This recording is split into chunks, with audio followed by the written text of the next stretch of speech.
Hey everybody, Derek here from Bomb Socks with another round of Bomb Bites where we feast upon the words of Christ and we do it one bite at a time.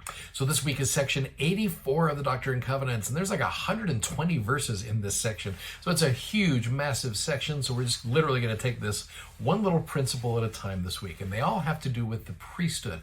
Now what's interesting is you go to the Come Follow Me, there's a great little introduction here, and it says, ever since the priesthood was restored in 1829, Latter-day Saints have been blessed by that sacred power. They were baptized, confirmed, called to serve by priesthood authority, much like we are today.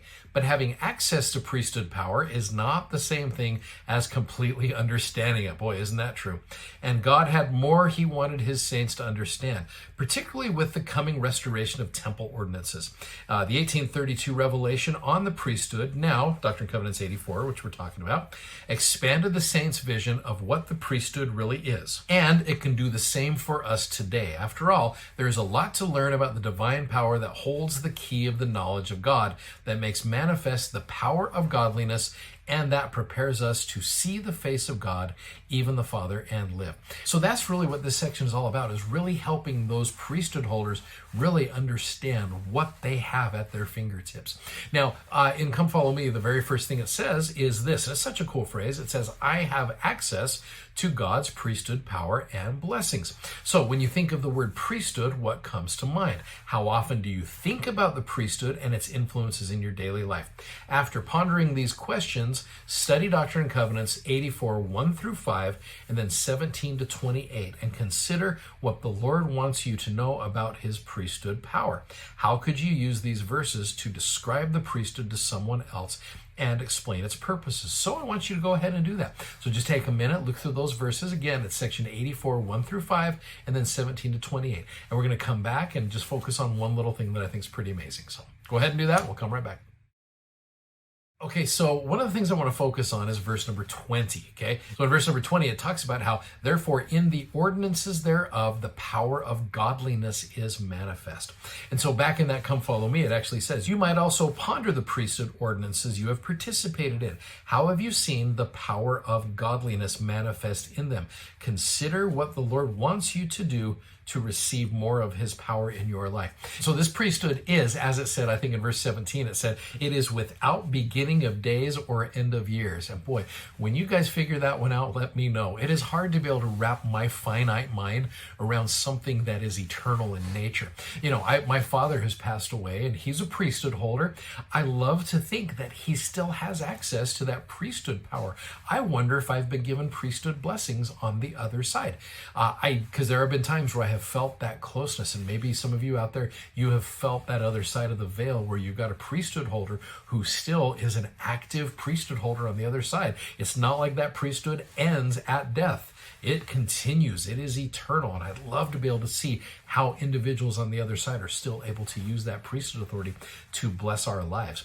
So speaking of those ordinances, some of my greatest spiritual experiences have come from priesthood ordinances. In fact, there's one in particular that to me always stands out as one to where I have seen the faith of another individual and how I was able to be a part of that and be able to see the power of godliness manifest. So I was serving as a bishop about 20 years ago, and I had a gentleman in my ward, such a good guy. He dealt with a lot of health issues.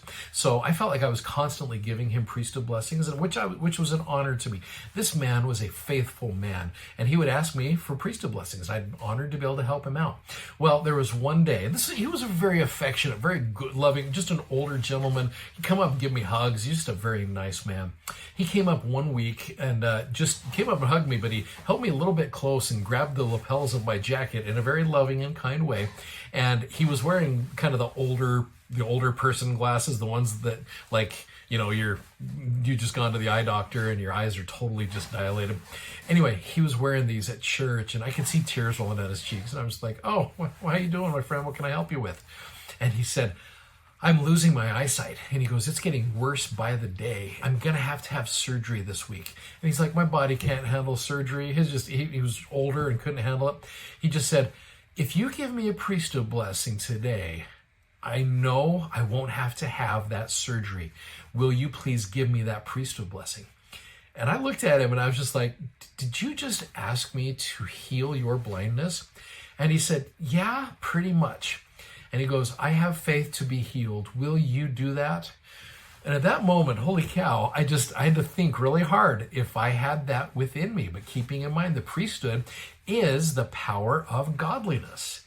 It shows you what God does. And I'm just like, yeah, let me see if I can help you out. And he said, we could do it after church. And so I'll tell you what, during that church meeting, boy, my mind was focused. I took the sacrament differently that day. I really focused on, boy, what can I do to really access that power of godliness it talks about in verse 20. So anyway, long story short, after the meetings, I was able to give this man a blessing. And again, this was a very, very faithful man. And I found myself really accessing priesthood in ways that I had never done before. I mean, I found myself saying phrases like, I command your body to respond to the power of God's priesthood. I mean, that's something I don't say too often in priesthood blessings. And anyway, it was just a very powerful experience. I literally felt the power of godliness kind of come through on that. And this good brother and I, we just embraced afterwards, and he thanked me and I thanked him. This was all about his faith. I just was allowed to be able to help out with that. Well, anyway, I ended up going home. We both kind of parted ways and went home. And anyway, he called me later on that day, and I answered the phone. I was like, "Hey, how you doing?" He's like, "I'm good. How are you?" And I said, "I'm great." And he said, "I'm just sitting here watching TV." And I was like, "Okay." And he goes, "No, I'm watching TV, like with my eyes."